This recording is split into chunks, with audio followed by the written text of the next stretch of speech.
तो आज संविधान दिवस पर सुप्रीम कोर्ट में कार्यक्रम को पीएम नरेंद्र मोदी संबोधित कर रहे हैं। आइए सुनते हैं।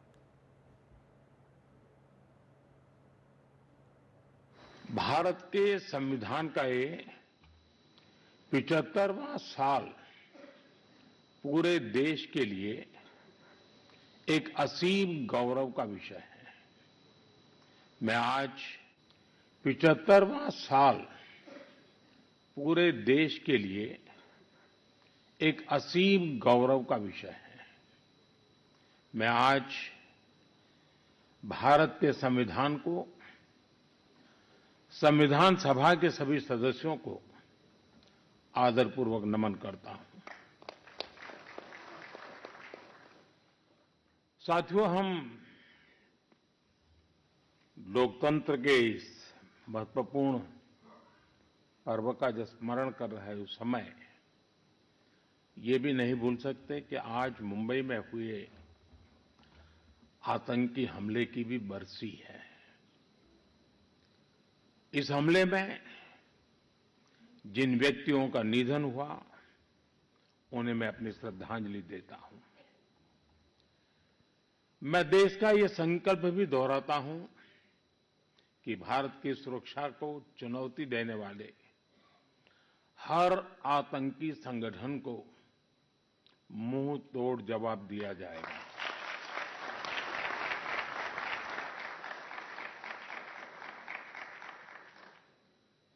साथियों, संविधान सभा की लंबी बहस के दौरान भारत के गणतांत्रिक भविष्य पर गंभीर चर्चाएं हुई थी।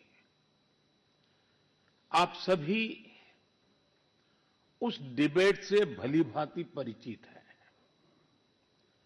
और तब बाबा साहब आंबेडकर ने कहा था,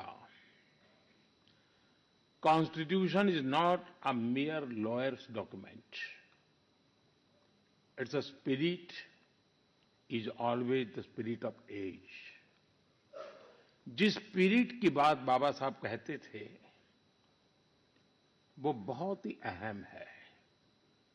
देश काल परिस्थिति के हिसाब से उचित निर्णय लेकर हम संविधान की समय समय पर व्याख्या कर सकें, ये प्रावधान हमारे संविधान निर्माताओं ने हमें दिया है। हमारे संविधान निर्माता ये जानते थे कि भारत की आकांक्षाएं, भारत के सपने समय के साथ नई ऊंचाई पर पहुंचेंगे। वो जानते थे कि आजाद भारत की और भारत के नागरिकों की जरूरतें बदलेगी, चुनौतियां बदलेगी।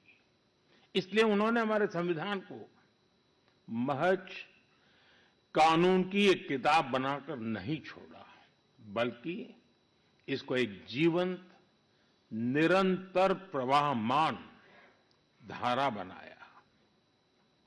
साथियों, हमारा संविधान हमारे वर्तमान और हमारे भविष्य का मार्गदर्शक है। बीते 75 वर्षों में देश के सामने जो भी चुनौतियां आई हैं, हमारे संविधान ने हर उस चुनौती का समाधान करने के लिए उचित मार्ग दिखाया है।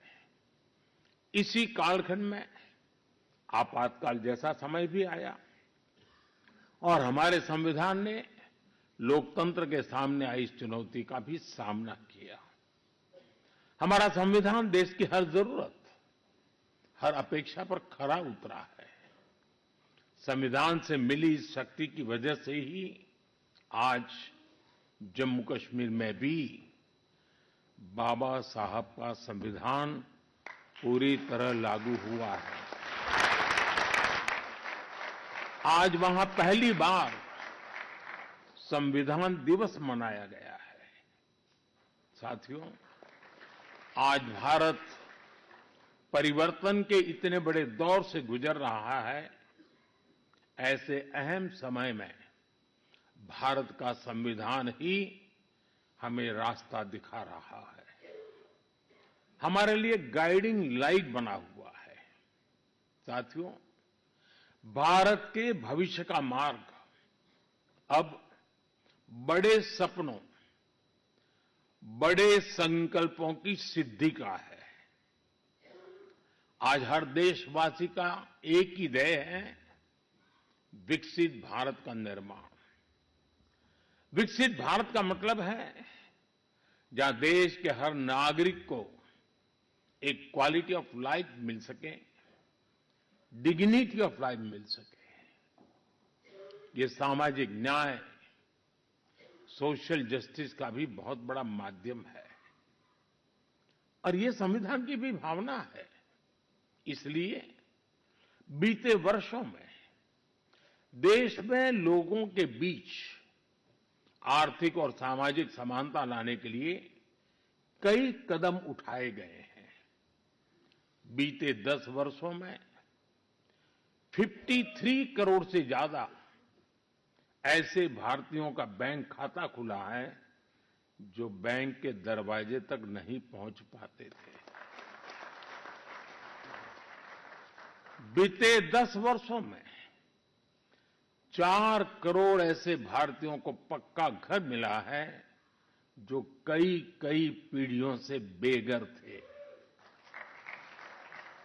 बीते 10 वर्षों में 10 करोड़ से ज्यादा ऐसी महिलाओं को मुफ्त गैस कनेक्शन मिला है जो बरसों से अपने घर में गैस पहुंचने का इंतजार कर रही थी।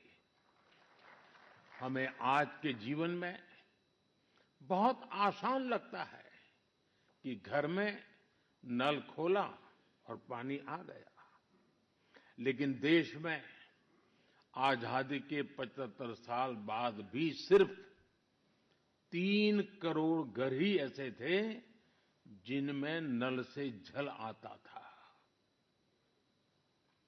करोड़ों लोग तब भी अपने घर में नल से जल का इंतजार कर रहे थे।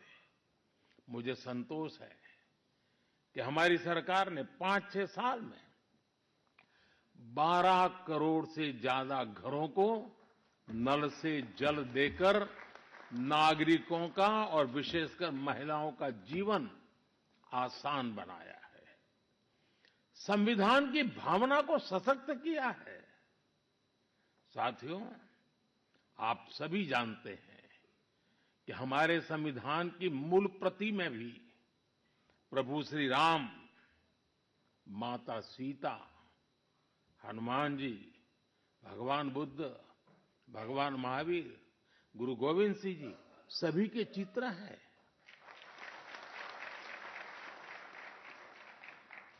भारत की संस्कृति के प्रतीक इन चित्रों को संविधान में इसलिए स्थान दिया गया ताकि वो हमें मानवीय मूल्यों के प्रति सजग करते रहे। ये मानवीय मूल्य आज के भारत की नीतियों और निर्णयों का आधार है। भारतीयों को त्वरित न्याय मिले, इसके लिए नई न्याय संहिता लागू की गई है। दंड आधारित व्यवस्था अब न्याय आधारित व्यवस्था में बदल चुकी है।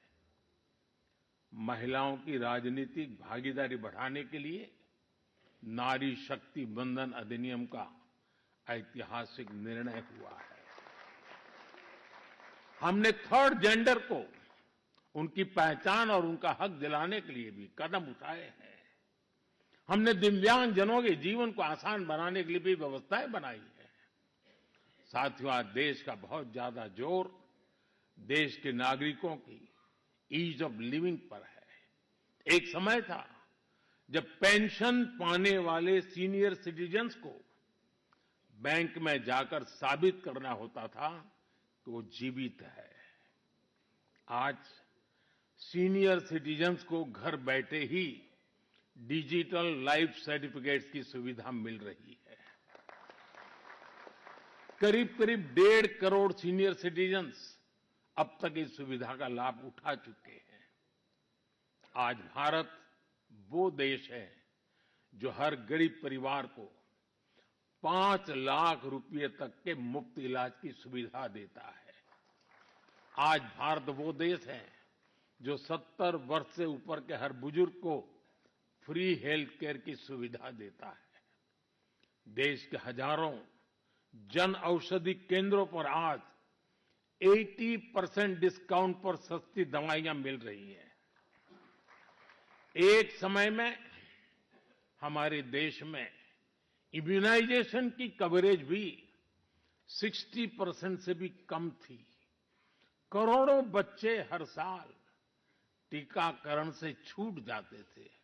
आज मुझे संतोष है कि अब मिशन इंद्रधनुष की वजह से भारत में इम्यूनाइजेशन की कवरेज 100% पहुंच रही है।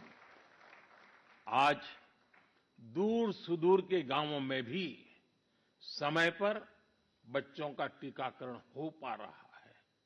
इन प्रयासों ने गरीबों की, मध्यम वर्ग की बहुत बड़ी चिंता कम की है।